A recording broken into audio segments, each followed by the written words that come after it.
ఏడుకొండలవాడ వెంకటరమణ గోవిందా.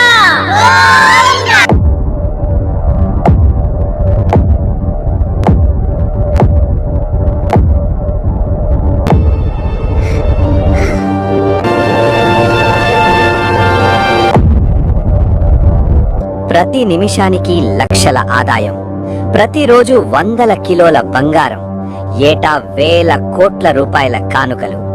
తిరుమల శ్రీ వెంకటేశ్వర స్వామి దేవాలయం పేరు చెబితేనే ఐశ్వర్యం ఉట్టిపడుతోంది. సాక్షాత్తు వైకుంఠాధిపతి కొలువైన ఈ క్షేత్రం ప్రపంచంలోనే అత్యంత సంపన్నమైనది.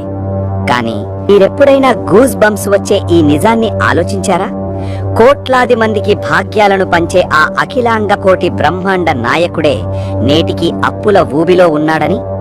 అవును మామ, మనం హుండీలో వేసే ప్రతి రూపాయి ఆ దేవుడు చేసిన అప్పుకు కేవలం వడ్డీగా మాత్రమే కట్టబడుతోందని మీకు తెలుసా?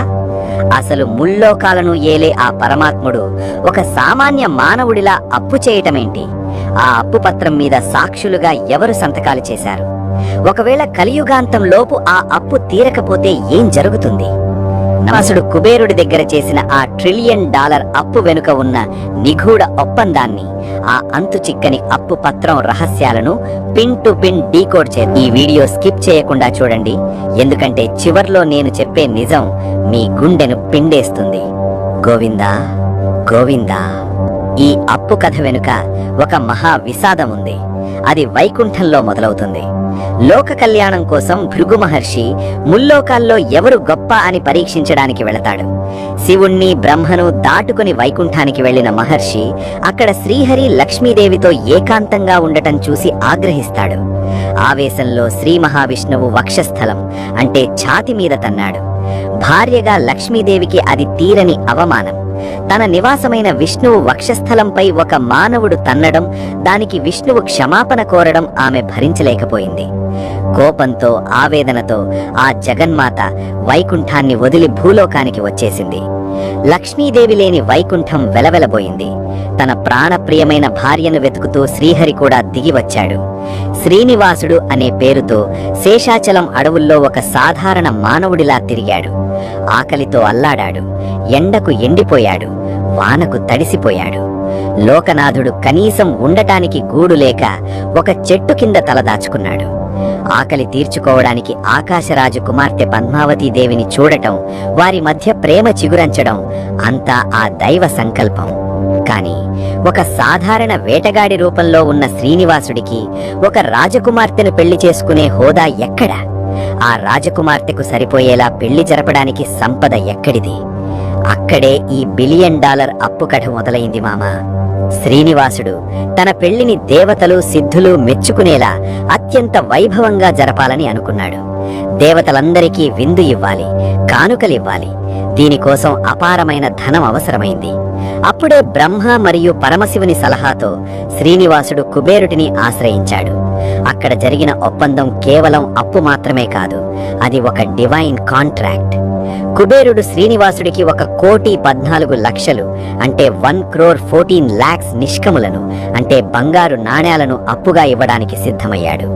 కాని కుబేరుడు ఒక షరతు పెట్టాడు. ఆ అప్పు పత్రం మీద సాక్షులుగా బ్రహ్మదేవుడు పరమశివుడు సంతకాలు చేశారు. ఆ అప్పు పత్రంలోని నిబంధనలు వింటే మీ మైండ్ బ్లాక్ అవుతుంది మామ.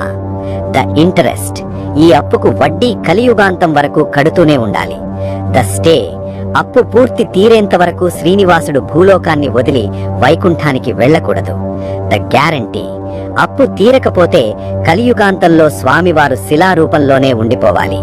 అంటే ఈ రోజు మనం తిరుమల కొండ మీద చూస్తున్న ఆ విగ్రహం ఆ అప్పు పత్రంలోని నిబంధనలకు కట్టుబడి అక్కడ నిలబడి ఉంది. తన భార్య కోసం, తన పెళ్లి కోసం చేసిన ఆ అప్పు ఈ రోజు మనందర్నీ ఆ స్వామి వైపు తిప్పుతోంది. చాలా మంది అడుగుతారు, దేవుడికి మనం డబ్బులు ఎందుకు ఇవ్వాలి? ఆయన అప్పు తీర్చడానికి మనమెవరం? ఇక్కడే అసలైన ఆధ్యాత్మిక రహస్యం ఉంది. శ్రీనివాసుడికి తన అప్పు తీర్చుకోవడానికి వేరే మార్గం లేదు.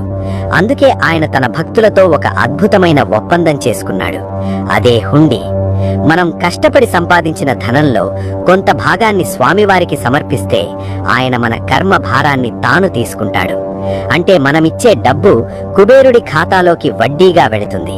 ప్రతిగా స్వామివారు మన పాపాలను స్వీకరిస్తాడు. ఏటా తిరుమలకు వచ్చే దాదాపు 3,000 నుండి 4,000 కోట్ల ఆదాయం అంతా ఆనాడు స్వామివారు తీసుకున్న అప్పుకు కేవలం వడ్డీ కట్టడానికే సరిపోతుందని ఒక అంచనా. అందుకే ఆయన్ని మనం ప్రేమగా వడ్డీ కాసులవాడు అని పిలుస్తాం. ఆ అప్పు వడ్డీ తీర్చడానికి మనం వేసే ప్రతి పైసా మన కర్మలను ప్రక్షాళన చేసే ఒక స్పిరిచువల్ క్లెన్జింగ్ ప్రాసెస్. సరే, ఆ అప్పు సంగతి పక్కన పెడితే ఆ గర్భాలయంలో ఉన్న స్వామి విగ్రహం చుట్టూ ఉన్న రహస్యాలు మోడర్న్ సైన్స్ కే అంతు చిక్కవు. ఈ పాయింట్స్ వింటే మీకు పూనకాలు రావడం ఖాయం. ది ఎటర్నల్ హీట్, నిరంతర వేడి. ప్రతిరోజు ఉదయం స్వామివారికి అభిషేకం చేస్తారు. పచ్చకర్పూరం, గంధం వంటి చల్లని పదార్థాలు పూస్తారు. కానీ విగ్రహం వెనక వైపు మాత్రం ఎప్పుడూ 100.5 డిగ్రీల ఫారెన్ హీట్ వేడి ఉంటుంది. దేవుడి విగ్రహానికి ఆ వేడి ఎక్కడి నుండి వస్తోంది? అది ఒక లివింగ్ ఎనర్జీ అని చెప్పడానికి ఇదొక పెద్ద సాక్ష్యం. The sound of the sea, సముద్రపు హోరు. స్వామివారి విగ్రహం వెనక చెవి పెట్టి వింటే లోతుగా, గంభీరంగా సముద్రపు అలల శబ్దం వినిపిస్తుంది. కొండ మీద ఉన్న ఆ గుడిలో సముద్రపు శబ్దం ఎక్కడిది? అది బహుశా స్వామివారి వక్షస్థలంలో ఉన్న లక్ష్మీదేవి హృదయ స్పందన అని భక్తులు నమ్ముతారు. ద న్యాచురల్ హెయిర్, నిజమైన జుట్టు. స్వామివారికి ఉన్న జుట్టు విగ్గు కాదు, అది నిఖారసైన మానవ జుట్టు. ఆ జుట్టు ఎప్పటికీ చిక్కుపడదు, ఎన్ని ఏళ్లైనా పెరగదు. ఈ వింతను డీకోడ్ చేయడానికి ఏ సైన్స్ దగ్గర సమాధానం లేదు. ఇక్కడే ఒక డీప్ క్వశ్చన్ వస్తుంది. ప్రపంచాన్ని సృష్టించిన దేవుడికి డబ్బుతో పని ఏంటి? ఆయన తలుచుకుంటే కుబేరుడి లాంటి వాళ్లను సెకండ్లలో సృష్టించగలడు కదా. దీని వెనుక ఉన్న అసలు కారణం అహంకారం. మనిషికి భూమి మీద ప్రాణం కంటే ఎక్కువగా ఇష్టమైనది డబ్బు. ఆ డబ్బును దేవుడికి ఇస్తున్నామంటే మనలోని నేను అనే అహంకారాన్ని వదులుకుంటున్నామని అర్థం. తన అప్పు తీర్చుకోవడానికి డబ్బు కావాలనే ఒక లీల ద్వారా శ్రీనివాసుడు మనల్ని అహంకారం నుండి విముక్తుల్ని చేస్తున్నాడు. భక్తుడు తన కష్టాన్ని ఇస్తే దేవుడు ఆ కష్టాన్ని స్వీకరించి వాడిని అప్పుల బాధ నుండి, కర్మల నుండి విముక్తుల్ని చేస్తాడు. ఇది భక్తుడికి, భగవంతుడికి మధ్య ఉన్న ఒక సోల్ లెవెల్ పార్ట్నర్షిప్. ఒక్కసారి కళ్ళు మూసుకొని ఆలోచించండి. లోకాలన్నింటినీ పాలించే ఆ పరమేశ్వరుడు కేవలం మనల్ని రక్షించడానికి, మన మధ్యనే శేషాచలం కొండల మీద ఉండటానికి ఒక సాధారణ మానవుడిలా అప్పు చేశాడు. తన భార్యను వెదుక్కుంటూ వచ్చి మనందరినీ తన బిడ్డల్లా భావించి ఆ అప్పు భారాన్ని తన భుజాన వేసుకుని ఈ కలియుగంలో మన కోసం వేచి చూస్తున్నాడు. మనం తిరుమల వెళ్ళినప్పుడు ఆయన్ని ఏదో కోరుకోవడం కాదు మామ. అయ్యా, నా కష్టార్జితంలో ఇదిగో నా వంతు చిన్న కానుక, నీ అప్పులో నేను కూడా పాలు పంచుకుంటాను అని ప్రేమతో హుండీలో వేస్తే ఆ స్వామి మనల్ని కంటికి రెప్పలా కాపాడుకుంటాడు.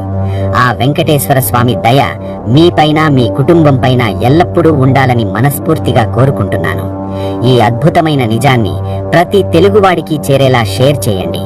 కామెంట్స్ లో భక్తితో గోవిందా గోవిందా అని రాయండి. మన సనాతన ధర్మంలోని ఇటువంటి నిగూఢ రహస్యాలను ప్రపంచానికి